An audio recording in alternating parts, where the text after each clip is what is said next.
Dana with Engadget. I'm here with the Synaptics Thin Touch keyboard. This is the first keyboard made by Synaptics, which of course is known more for its touch controllers for phones and also its touchpads for laptops.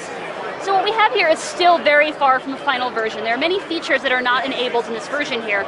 But the thing is, when I last saw this in a very early demo, all I saw were single keys on little blocks of wood. So this is the first time I've seen all the keys in an actual QWERTY layout that I can actually type on here. What's interesting and what's coming in later versions is that the entire underlying panel here will be a capacitive surface similar to a touchpad. So for instance, you can do things like, you'll be able to do things like hover over a key and have the key do something. Or once the keyboard senses your fingers here, it can automatically disable the trackpad that goes with it, presumably a Synaptics trackpad, so that you don't have the cursor flying around random parts of the page when you don't want it to. For now too, I should say that the final feel of the keyboard is, well, this is not going to be the final feel of the keyboard. So personally, I think that the keys feel a little bit flappy right now.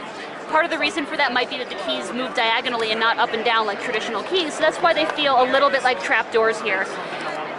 But what Synaptics says is that the keys will be fine-tuned for different OEMs. So some OEMs might want a different feel for their keyboard. Maybe they want it to feel firmer, maybe they want it to feel a bit softer. That's the sort of thing Synaptics is actually able to adjust, even though the underlying architecture of the keys isn't going to change.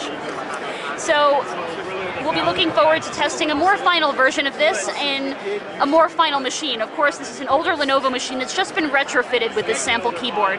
But this has been my first experience just typing on it all together. I bet there is a bit of a learning curve, but that's been our first take. Thanks so much.